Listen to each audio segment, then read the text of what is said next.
Good morning, class. Our next topic is events and type of events. ਹੁਣ events ਕੀ ਹੁੰਦਾ ਹੈ? ਠੀਕ ਹੈ ਜੀ, ਆਪਾਂ ਇਹਨੂੰ ਐਗਜ਼ਾਮਪਲ ਲੈ ਕੇ ਸਮਝਦੇ ਹਾਂ। ਫਸਟ ਸਾਰਿਆਂ ਨੂੰ ਪਤਾ ਹੈ ਨਾ, ਕੋਇਨਸ ਆਪਾਂ 16A ਦੇ ਵਿੱਚ ਗੱਲ ਕੀਤੀ ਸੀ, ਕੋਇਨਸ ਦੀ, ਕਾਰਡਸ ਦੀ ਔਰ ਡਾਈਸ ਦੀ। ਠੀਕ ਹੈ ਜੀ, ਹੁਣ ਆਪਾਂ ਇਹਦੇ ਵਿੱਚ ਗੱਲ ਕਰਦੇ ਹਾਂ ਕਿ ਮੇਰੇ ਕੋਲ 2 ਕੋਇਨਸ ਆ, ਮੈਂ ਉਹਨਾਂ ਨੂੰ ਟੌਸ ਕਰ ਰਹੀ ਹਾਂ। ਤਾਂ ਆਪਾਂ ਐਗਜ਼ਾਮਪਲ ਲੈਂਦੇ ਹਾਂ ਈਵੈਂਟਸ ਸਮਝਣ ਲਈ। ਠੀਕ ਹੈ ਜੀ, ਈਵੈਂਟਸ ਕੀ ਹੋ ਗਿਆ? ਟੌਸਿੰਗ 2 ਕੋਇਨਸ। ਠੀਕ ਹੈ ਜੀ, ਆਪਾਂ 2 ਕੋਇਨਸ ਨੂੰ ਟੌਸ ਕੀਤਾ ਤਾਂ ਮੇਰੇ ਕੋਲ ਸੈਂਪਲ ਸਪੇਸ ਕਿਹੜੀ ਬਣੇਗੀ? ਹੋ ਸਕਦਾ ਹੈ ਦੋਨਾਂ 'ਤੇ ਫਸਟ ਟਾਈਮ ਕੀ ਆ ਜਾਵੇ?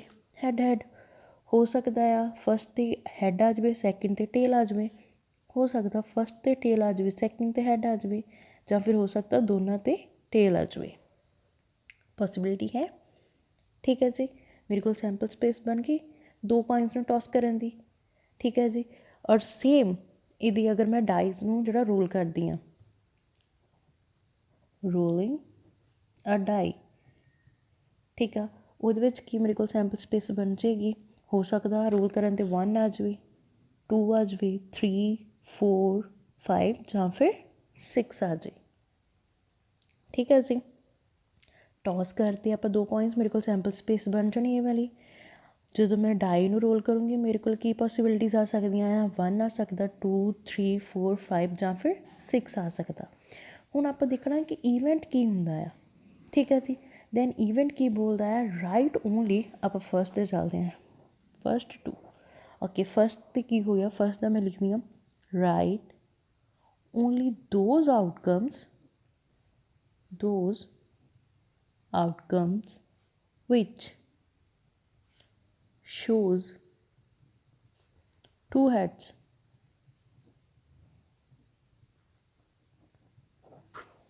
ਠੀਕ ਹੈ ਜੀ, ਫਸਟ ਦੇਖੋ ਮੈਂ ਕੀ ਕੀਤਾ ਸੀਗਾ ਕਿ 2 ਕੋਇਨਸ ਨੂੰ ਟੌਸ ਕਰਵਾਇਆ ਸੀ, ਮੇਰੇ ਕੋਲ ਸੈਂਪਲ ਸਪੇਸ ਹੋ ਗਈ। ਹੁਣ ਮੈਂ ਦੇਖਣਾ ਈਵੈਂਟ ਕੀ ਹੁੰਦਾ, ਤਾਂ ਈਵੈਂਟ ਦੇ ਵਿੱਚ ਕੀ ਆ?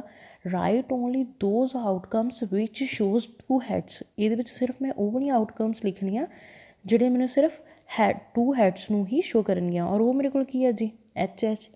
ਇਟ ਮੀਨਸ ਮੇਰੇ ਕੋਲ ਜਿਹੜੀ ਈਵੈਂਟਸ ਕੀ ਆ ਜਾਊਗਾ ਇਹਦੇ ਵਿੱਚ? HH। ਠੀਕ ਹੈ ਜੀ, ਓਕੇ, ਨੈਕਸਟ ਇੱਕ ਰੋਲਿੰਗ ਵਾਲਾ ਡਾਈ ਵਾਲਾ ਸਮਝਦੇ ਹਾਂ। ਹੁਣ ਜਿੱਦਾਂ ਰੋਲਿੰਗ ਦਾ ਡਾਈ ਕਰ ਰੱਖਿਆ ਸੀਗਾ, ਦੈਨ ਇਹਦੇ ਵਿੱਚ ਕੀ ਆ ਜਾਂਦਾ ਫਿਰ ਮੇਰੇ ਕੋਲ? ਰਾਈਟ ਐਨ ਈਵੈਂਟ ਇਨ ਵਿਚ ਡਾਈ ਸ਼ੋਜ਼ ਈਵਨ ਨੰਬਰ। ਠੀਕ ਹੈ ਜੀ, ਮੇਰੇ ਕੋਲ ਦੇਖੋ ਡਾਈ ਜਦੋਂ ਰੋਲ ਕੀਤੀ ਸੀ ਮੈਂ, ਸੈਂਪਲ ਸਪੇਸ ਤੋਂ ਬਣੀ ਪਈ ਹੈ। ਦੈਨ ਉਹਦਾ ਈਵੈਂਟ ਕੀ ਬੋਲਦਾ ਪਿਆ ਆ ਕਿ ਉਹਦੇ ਵਿੱਚੋਂ ਤੁਸੀਂ ਮੈਨੂੰ ਕਿਹੜੇ ਨੰਬਰ ਦੇਣੇ? Just even number. ਸੋ ਇਹਦੇ ਵਿੱਚ ਮਤਲਬ ਮੇਰਾ ਈਵੈਂਟਸ ਕਿਹੜਾ ਬਣਦਾ ਫਿਰ? ਈਵਨ ਨੰਬਰਸ ਕਿਹੜੇ ਆ ਜੀ? 2, 4, 6। 2, 4 ਐਂਡ 6। ਠੀਕ ਹੈ ਜੀ, ਸਮਝ ਲੱਗੀ ਮੇਰੇ ਕੋਲ ਦੇਖੋ ਜਦੋਂ ਫਸਟ ਕੀ ਹੈ ਕਿ ਸੈਂਪਲ ਸਪੇਸ ਬਣਨੀ ਹੈ, ਸੈਂਪਲ ਸਪੇਸ ਦੇ ਅੰਦਰੋਂ ਜੋ ਚੀਜ਼ ਬੋਲੇਗਾ ਉਹ ਮੇਰਾ ਕੀ ਨਿਕਲਦਾ ਹੈ ਜੀ? ਈਵੈਂਟਸ। ਜਿੱਦਾਂ ਫਸਟ ਵਿੱਚ ਉਹਨੇ ਕੀ ਬੋਲਿਆ ਕਿ right only those outcomes which shows 2 heads. ਸਿਰਫ ਮੈਂ ਉਹ ਆਊਟਕਮਸ ਲਿਖਣੀਆਂ ਜਿਹੜੀਆਂ ਮੈਨੂੰ 2 ਹੈਡਸ ਨੂੰ ਸ਼ੋਜ਼ ਕਰਦੀ, ਔਰ ਉਹਦੇ ਵਿੱਚ ਕੀ ਹੈ? Just first HH ਲਿਖਤਾ। ਸੈਕਿੰਡ 'ਚ ਕੀ ਆ? ਰਾਈਟ ਐਨ ਈਵੈਂਟ ਇਨ ਵਿਚ ਡਾਈ ਸ਼ੋਜ਼ ਈਵਨ ਨੰਬਰਸ। ਠੀਕ ਹੈ ਜੀ, ਡਾਈ ਰੋਲ ਕੀਤੀ ਪਈ ਹੈ, ਸੈਂਪਲ ਸਪੇਸ ਬਣੀ ਆ, ਮੈਂ ਉਹਦੇ ਵਿੱਚ ਕਿਹੜੇ ਨੰਬਰ ਚੂਜ਼ ਕਰਨੇ ਆ? ਜਿਹੜੇ ਸਿਰਫ ਈਵਨ ਹੋਣ, ਔਰ ਈਵਨ ਨੰਬਰ ਮੇਰੇ ਕੀ ਬਣ ਜਾਣੇ? ਈਵੈਂਟ। ਹੁਣ ਤੁਸੀਂ ਧਿਆਨ ਨਾਲ ਦੇਖੋ, ਆਪਾਂ ਜਿਹੜਾ ਫਸਟ ਚੈਪਟਰ ਪੜ੍ਹਿਆ ਸੀ ਸੈੱਟ ਵਾਲਾ, ਉਹਦੇ ਵਿੱਚ ਕੀ ਸੀ ਕਿ ਮੇਰੇ ਕੋਲ ਇੱਕ ਸੈੱਟ ਬਣਦਾ ਸੀਗਾ, ਉਹਦੇ ਅੰਦਰੋਂ ਆਪਾਂ ਸਬਸੈੱਟ ਚੂਜ਼ ਕਰਦੇ ਸੀ, ਮਤਲਬ ਐਲੀਮੈਂਟਸ ਦੇ ਅੰਦਰੋਂ ਆਪਾਂ ਹੋਰ ਐਲੀਮੈਂਟਸ ਲੈਂਦੇ ਸੀ, ਉਹੀ ਵਾਲੇ ਸੇਮ ਚੁੱਕੇ। ਹੁਣ ਸੇਮ ਚੀਜ਼ ਆ, ਦੇਖੋ ਸੈਂਪਲ ਸਪੇਸ ਬਣੀ ਪਈ ਆ, ਮੈਂ ਉਹਦੇ ਵਿੱਚੋਂ ਹੀ HH ਸੇਮ ਚੱਕਿਆ। ਇਹਦਾ ਮਤਲਬ ਕੀ ਹੋ ਗਿਆ ਕਿ ਜਿਹੜਾ ਮੇਰਾ ਈਵੈਂਟ ਆ ਉਹ ਮੇਰੀ ਸੈਂਪਲ ਸਪੇਸ ਦਾ ਕੀ ਬਣਦਾ ਪਿਆ ਆ? ਸਬਸੈਟ। ਮੇਰੇ ਕੋਲ ਆ ਸੈੱਟ ਪਿਆ ਹੋਇਆ ਆ ਡਾਈਜ਼ ਦਾ, ਠੀਕ ਆ, ਉਹਦੇ ਵਿੱਚੋਂ ਹੀ ਮੈਂ ਈਵੈਂਟ ਕੱਟਿਆ। ਇਹਦਾ ਮਤਲਬ ਮੇਰਾ ਈਵੈਂਟ ਇਹਦੇ ਵਿੱਚੋਂ ਸੈਂਪਲ ਸਪੇਸ 'ਚੋਂ ਨਿਕਲਿਆ, ਤਾਂ ਈਵੈਂਟ ਮੇਰਾ ਕੀ ਹੋ ਗਿਆ? ਸਬਸੈਟ। ਤਾਂ ਆਪਾਂ ਨਾਲ ਲਿਖਾਂਗੇ an event is a subset of a sample space।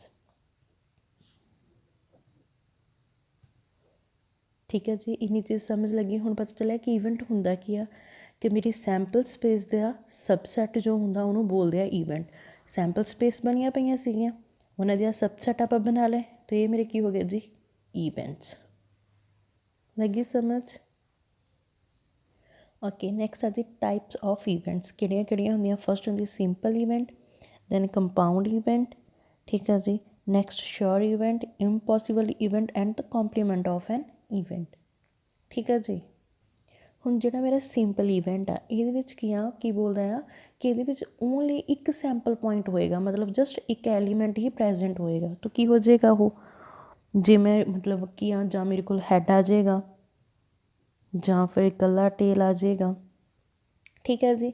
ਜਿਹਦੇ ਵਿੱਚ ਸਿਰਫ ਇੱਕ ਐਲੀਮੈਂਟ ਜਾਂ ਫਿਰ ਇੱਕ ਸੈਂਪਲ ਪੁਆਇੰਟ ਹੋਵੇ, ਉਹਨੂੰ ਬੋਲਦੇ ਆ ਸਿੰਪਲ ਈਵੈਂਟ, ਠੀਕ ਆ। ਕੰਪਾਊਂਡ ਈਵੈਂਟ ਕੀ ਆ, ਜਿਹਦੇ ਵਿੱਚ ਇੱਕ ਤੋਂ ਜ਼ਿਆਦਾ, ਮਤਲਬ ਇੱਕ ਤੋਂ ਜ਼ਿਆਦਾ ਕੀ ਹੋ ਸਕਦਾ, ਇਹਦੇ ਵਿੱਚ ਹੈਡ ਔਰ ਟੇਲ ਇੱਦਾਂ ਇਕੱਠੇ ਆ ਸਕਦੇ ਆ, ਠੀਕ ਹੈ ਜੀ। ਮਤਲਬ ਇੱਕ ਤੋਂ ਜ਼ਿਆਦਾ ਹੋ ਗਿਆ। ਆਹ ਸੈੱਟ ਹੁੰਦਾ ਨਾ ਮੇਰੇ ਕੋਲ, ਦ ਕਰਲੀ ਬ੍ਰੇਸਿਸ ਸੈੱਟ ਵਿੱਚ ਯੂਜ਼ ਕੀਤੀਆਂ ਸੀਗੀਆਂ। ਚੈਪਟਰ ਫਸਟ ਆਉਣਾ ਚਾਹੀਦਾ ਸਭ ਨੂੰ, ਠੀਕ ਹੈ ਜੀ, ਫੇਰ ਹੀ ਸਮਝ ਲੱਗੇਗਾ। ਅਗਰ ਉਹਦੇ ਵਿੱਚ ਸਿਰਫ ਮੇਰੇ ਕੋਲ ਇੱਕ ਸੈਂਪਲ ਪੁਆਇੰਟ ਆ, ਦੈਨ ਉਹਨੂੰ ਮੈਂ ਬੋਲਦੀ ਹਾਂ ਸਿੰਪਲ ਈਵੈਂਟ। ਅਗਰ ਉਹਦੇ ਵਿੱਚ ਇੱਕ ਸੈਂਪਲ ਪੁਆਇੰਟ ਤੋਂ ਜ਼ਿਆਦਾ ਪੁਆਇੰਟ ਆ ਜਾਂਦੇ ਆ, ਉਹਨੂੰ ਆਪਾਂ ਕੀ ਬੋਲਣਾ, ਕੰਪਾਊਂਡ ਈਵੈਂਟ, ਠੀਕ ਹੈ ਜੀ। ਹੁਣ ਆ ਗਿਆ ਸ਼ੋਰ ਈਵੈਂਟ। ਹੁਣ ਦੇਖੋ ਸ਼ੋਰ ਈਵੈਂਟ ਕੀ ਹੁੰਦਾ ਆ, ਜੋ ਤੁਹਾਨੂੰ ਪਤਾ ਆ ਕਿ ਆਊਗਾ ਹੀ ਆਊਗਾ, ਠੀਕ ਹੈ ਜੀ। ਹੁਣ ਅਗਰ ਮੈਂ ਬੋਲ ਦਿੰਦੀ ਹਾਂ ਕਿ ਸਪੋਜ਼ ਕਰੋ ਮੈਂ ਬੋਲਿਆ ਤੁਹਾਨੂੰ ਕਿ ਤੁਸੀਂ ਕੋਇਨ ਨੂੰ ਟੌਸ ਕੀਤਾ, ਠੀਕ ਹੈ ਜੀ। ਕੋਇਨ ਨੂੰ ਟੌਸ ਕੀਤਾ, ਮੇਰੇ ਕੋਲ ਸੈਂਪਲ ਸਪੇਸ ਕੀ ਬਣ ਗਈ, ਹੈਡ ਔਰ ਟੇਲ। ਜਾਂ ਤਾਂ ਹੈਡ ਆ ਸਕਦਾ ਹੈ ਜਾਂ ਫਿਰ ਟੇਲ ਆ ਸਕਦਾ ਹੈ, ਠੀਕ ਹੈ ਜੀ। ਹੁਣ ਮੈਂ ਇਹਦੇ ਵਿੱਚ ਲਿਖ ਦੂੰਗੀ, ਅਗਰ ਤੁਹਾਨੂੰ ਮੈਂ ਪੁੱਛੂੰਗੀ, ਮੈਂ ਕੀ ਬੋਲੂੰਗੀ, ਰਾਈਟ ਐਨ ਈਵੈਂਟ ਇਨ ਵਿਚ ਕੋਇਨ ਸ਼ੋਜ਼ ਆਈਦਰ ਹੈਡਸ ਔਰ ਟੇਲਸ। ਅਗਰ ਮੈਂ ਤੁਹਾਨੂੰ ਬੋਲਦੀ ਹਾਂ ਕਿ ਤੁਸੀਂ ਇਹਦਾ ਈਵੈਂਟ ਲਿਖਣਾ, ਸੈਂਪਲ ਸਪੇਸ ਆ ਗਈ, ਠੀਕ ਆ। ਅਗਰ ਮੈਂ ਤੁਹਾਨੂੰ ਬੋਲਦੀ ਹਾਂ ਕਿ ਤੁਸੀਂ ਹੁਣ ਇਹਦਾ ਈਵੈਂਟ ਲਿਖਣਾ ਹੈ, ਦੈਨ ਫਿਰ ਤੁਹਾਨੂੰ ਮੈਂ ਪੁੱਛਿਆ ਰਾਈਟ ਐਨ ਈਵੈਂਟ ਇਨ ਵਿਚ ਕੋਇਨਸ ਸ਼ੋਜ਼ ਆਈਦਰ ਹੈਡਸ ਔਰ ਟੇਲਸ, ਦੈਨ ਫਿਰ ਤੁਸੀਂ ਇਹਦਾ ਈਵੈਂਟ ਕਿੱਦਾਂ ਲਿਖੋਗੇ, ਆਈਦਰ ਹੈਡ ਔਰ ਟੇਲ, ਇਹ ਇਸ ਤਰ੍ਹਾਂ ਹੀ ਲਿਖੋਗੇ, ਠੀਕ ਹੈ ਜੀ। ਕਿ ਤੁਹਾਡਾ ਹੈਡ ਵੀ ਆ ਸਕਦਾ ਔਰ ਟੇਲ ਵੀ ਆ ਸਕਦਾ। ਹੁਣ ਦੇਖੋ ਇਹ ਸ਼ੋਰ ਈਵੈਂਟ ਹੋ ਗਿਆ ਕਿ ਜੋ ਚੀਜ਼ ਪੁੱਛਿਆ ਉਹੀ ਆਈ ਆ, ਠੀਕ ਆ। ਜੋ ਤੁਹਾਡੀ ਸੈਂਪਲ ਸਪੇਸ ਦੇ ਵਿੱਚ ਸੀ ਸੇਮ ਉਹੀ ਆਈ ਆ। ਹੁਣ ਮੈਂ ਕੁਛ ਹੋਰ ਤਾਂ ਨਹੀਂ ਪੁੱਛਿਆ, ਤੁਹਾਨੂੰ ਵੀ ਤਾਂ ਪਤਾ ਹੀ ਹੈ ਕਿ ਜਦੋਂ ਤੁਸੀਂ ਕੋਇਨ ਟੌਸ ਕਰਨਾ, ਉਹਦੇ ਵਿੱਚ ਸਿਰਫ ਦੋ ਪੋਸੀਬਿਲਿਟੀਜ਼ ਆ, ਜਾਂ ਤਾਂ ਹੈਡ ਜਾਂ ਫਿਰ ਟੇਲ, ਕੋਈ ਤੀਸਰੀ ਆਪਸ਼ਨ ਥੋੜ੍ਹੀ ਨਾ ਅਵੇਲੇਬਲ ਆ ਕੋਇਨ ਦੇ ਉੱਤੇ, ਠੀਕ ਹੈ ਜੀ। ਤਾਂ ਸ਼ੋਰ ਈਵੈਂਟ ਕੀ ਹੁੰਦਾ ਹੈ ਕਿ ਜੋ ਮੇਰੀ ਸੈਂਪਲ ਸਪੇਸ ਆ ਉਹਦਾ ਈਵੈਂਟ ਸੇਮ ਆਉਣਾ, ਠੀਕ ਹੈ ਜੀ। ਸੈਂਪਲ ਸਪੇਸ ਦਾ ਈਵੈਂਟ ਸੇਮ ਆਉਣਾ, it means E is equal to S, ਮਤਲਬ ਈਵੈਂਟ ਔਰ ਸੈਂਪਲ ਸਪੇਸ ਦੋਨੋਂ ਸੇਮ ਹੋਣੇ, ਠੀਕ ਹੈ ਜੀ। ਉਹਨੂੰ ਕੀ ਬੋਲਦੇ ਆ, ਸ਼ੋਰ ਈਵੈਂਟ। ਇੰਨੀ ਗੱਲ ਸਮਝ ਲੱਗੀ? ਜਦੋਂ ਵੀ ਆਪਣਾ ਈਵੈਂਟ ਸੈਂਪਲ ਸਪੇਸ ਦੇ ਇਕੁਅਲ ਆਵੇ, ਉਹਨੂੰ ਬੋਲਦੇ ਆ ਜੀ ਸ਼ੋਰ ਈਵੈਂਟ, ਠੀਕ ਹੈ ਜੀ। ਨੈਕਸਟ ਆ ਗਿਆ ਇੰਪੋਸੀਬਲ ਈਵੈਂਟ। ਸਾਰੀਆਂ ਗੱਲਾਂ ਧਿਆਨ ਨਾਲ ਸੁਣਨੀਆਂ। ਇੰਪੋਸੀਬਲ ਈਵੈਂਟ, ਹੁਣ ਦੇਖੋ ਮੈਂ ਕੀ ਆ ਕਿ ਡਾਈ ਨੂੰ ਥਰੋ ਕੀਤਾ, ਤਾਂ ਮੇਰੇ ਕੋਲ ਪੋਸੀਬਿਲਿਟੀਜ਼ ਕੀ ਆ ਸਕਦੀਆਂ ਹੈ ਸੈਂਪਲ ਸਪੇਸ ਦੀਆਂ, 1 2 3 4 5 ਔਰ 6, ਇਹੀ ਆ ਸਕਦੀਆਂ। ਹੁਣ ਮੈਂ ਤੁਹਾਨੂੰ ਬੋਲਦਾ ਕਿ ਮੈਨੂੰ ਇਹਦੇ ਵਿੱਚ ਈਵੈਂਟ ਸ਼ੋ ਕਰਨਾ ਤੁਸੀਂ, ਤਾਂ ਮੈਂ ਕੀ ਬੋਲੂੰਗੀ, ਰਾਈਟ ਐਨ ਈਵੈਂਟ ਇਨ ਵਿਚ ਡਾਈ ਸ਼ੋਜ਼ ਨੰਬਰ 7। ਸ਼ੋ ਕਰ ਸਕਦੇ ਹੋ ਨੰਬਰ 7 ਡਾਈਜ਼ ਦੇ ਵਿੱਚ? ਨੋ, ਕਿਉਂ? ਕਿਉਂਕਿ ਉਹਦੇ ਤਾਂ ਹੁੰਦੇ ਹੀ ਨੰਬਰ 1 ਤੋਂ ਲੈ ਕੇ 6 ਤੱਕ ਆ, 7 ਨੰਬਰ ਮੈਂ ਸ਼ੋ ਕਰ ਹੀ ਨਹੀਂ ਸਕਦੀ ਈਵੈਂਟ ਦੇ ਵਿੱਚ। ਅਤੇ ਇਟ ਮੀਨਸ ਕੀ ਹੋ ਗਿਆ ਕਿ ਜਿਹੜੀ ਚੀਜ਼ ਹੈ ਹੀ ਨਹੀਂ, ਪੋਸੀਬਲ ਹੀ ਨਹੀਂ ਹੈ, ਤਾਂ ਉਹ ਕੀ ਹੋ ਜੂਗੀ, ਇੰਪੋਸੀਬਲ ਈਵੈਂਟ, ਠੀਕ ਹੈ ਜੀ। ਦੇਖੋ ਸੈਂਪਲ ਸਪੇਸ ਡਾਈ ਨੂੰ ਰੋਲ ਕਰਨ 'ਤੇ ਕੀ ਬਣੀ, 1 2 3 4 5 6। ਹੁਣ ਮੈਂ ਬੋਲਦੀ ਹਾਂ ਕਿ ਮੈਨੂੰ ਈਵੈਂਟ ਸ਼ੋ ਕਰੋ, ਮੈਨੂੰ ਸ਼ੋ ਕਰੋ ਕਿ ਨੰਬਰ 7 ਡਾਈ ਦੇ ਉੱਤੇ ਸ਼ੋ ਕਰੋ, ਪੋਸੀਬਲ ਹੀ ਨਹੀਂ, ਬਿਕੋਜ਼ ਨੰਬਰ 7 ਹੁੰਦਾ ਹੀ ਨਹੀਂ ਡਾਈ ਦੇ ਉੱਤੇ, ਜਸਟ 1 ਤੋਂ ਲੈ ਕੇ 6 ਤੱਕ ਹੁੰਦੇ ਆ। ਜਿਹੜੀ ਚੀਜ਼ ਹੁੰਦੀ ਹੀ ਨਹੀਂ ਆ ਤਾਂ ਉਹ ਕੀ ਹੋ ਜਾਊਗਾ ਫਿਰ ਮੇਰਾ ਇੰਪੋਸੀਬਲ ਈਵੈਂਟ। ਇੰਨੀ ਚੀਜ਼ ਕਲੀਅਰ ਹੋਈ, ਠੀਕ ਆ ਜੀ। ਨੈਕਸਟ ਆ ਗਿਆ ਕੰਪਲੀਮੈਂਟ ਆਫ ਐਨ ਈਵੈਂਟ। ਹੁਣ ਅਗੇਨ ਫਸਟ ਚੈਪਟਰ 'ਤੇ ਚਲੋ, ਸਾਰਿਆਂ ਨੇ ਕੰਪਲੀਮੈਂਟ ਪੜ੍ਹਿਆ ਸੀ, ਯਾਦ ਆ ਕਿ ਨਹੀਂ? ਡਿਨੋਟਡ ਬਾਏ ਈਵੈਂਟ ਆਫ ਕੰਪਲੀਮੈਂਟ। ਤਾਂ ਆਪਾਂ ਇਹ ਵਾਲੇ ਸਾਈਨ ਨਾਲ ਪਤਾ ਸੀ ਸਾਰਿਆਂ ਨੂੰ, ਉੱਪਰ ਸੀ ਲਗਾ ਕੇ ਕੀ ਕਰਦੇ ਹੁੰਦੇ ਸੀਗੇ, ਕੰਪਲੀਮੈਂਟ ਸ਼ੋ ਕਰਦੇ ਹੁੰਦੇ ਸੀ, ਡਿਨੋਟ ਕਰਦੇ ਹੁੰਦੇ ਸੀ, ਠੀਕ ਹੈ ਜੀ। ਹੁਣ ਦੇਖੋ ਆਪਾਂ ਇੱਕ ਡਾਈ ਨੂੰ ਰੋਲ ਕੀਤਾ ਤਾਂ ਮੇਰੇ ਕੋਲ ਸੈਂਪਲ ਸਪੇਸ ਕਿਹੜੀ ਬਣੀ 1 2 3 4 5 6। ਠੀਕ ਆ ਜੀ।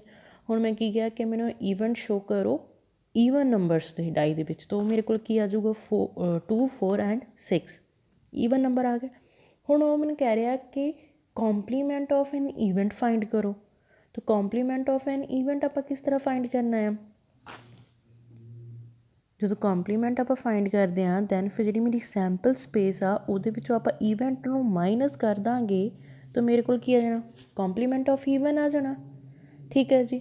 ਹੁਣ ਦੇਖੋ ਇੱਧਰ ਮੇਰੇ ਕੋਲ ਸੈਂਪਲ ਸਪੇਸ ਕੀ ਪਿਆ ਹੋਇਆ 1 2 3 4 5 6। ਹੁਣ ਉਹਦੇ ਵਿੱਚੋਂ ਮੈਂ ਈਵੈਂਟ ਮਾਈਨਸ ਕਰਦਾ, ਮਤਲਬ 2 4 6 ਮਾਈਨਸ ਕਰਤੇ ਤਾਂ ਮੇਰੇ ਕੋਲ ਕੰਪਲੀਮੈਂਟ ਆਫ ਈਵੈਂਟ ਕੀ ਆ ਜਾਣਾ, ਔਡ ਨੰਬਰਸ 1 3 5। ਇਹ ਤੁਹਾਡਾ ਕੌਨਸੈਪਟ ਹੈ ਨਾ ਜਿਹੜਾ ਫਸਟ ਚੈਪਟਰ ਦੇ ਆ। ਠੀਕ ਆ ਜੀ, ਸਮਝ ਲੱਗਿਆ ਕਿ ਕੰਪਲੀਮੈਂਟ ਆਫ ਐਨ ਈਵੈਂਟ ਕਿੱਦਾਂ ਫਾਈਂਡ ਹੁੰਦਾ, ਕਿ ਮੇਰੇ ਕੋਲ ਸੈਂਪਲ ਸਪੇਸ ਹੁੰਦੀ ਆ ਦੈਨ ਈਵੈਂਟ ਹੋਊਗਾ। ਤਾਂ ਸੈਂਪਲ ਸਪੇਸ ਦੇ ਵਿੱਚੋਂ ਜਦੋਂ ਮੈਂ ਈਵੈਂਟ ਮਾਈਨਸ ਕਰੂੰਗੀ ਮੇਰੇ ਕੋਲ ਕੀ ਨਿਕਲ ਜਾਣਾ ਜੀ, ਕੰਪਲੀਮੈਂਟ ਆਫ ਈਵੈਂਟ। ਠੀਕ ਹੈ ਜੀ, ਇੰਨੀ ਚੀਜ਼ ਕਲੀਅਰ ਹੋਈ ਸਭ ਨੂੰ।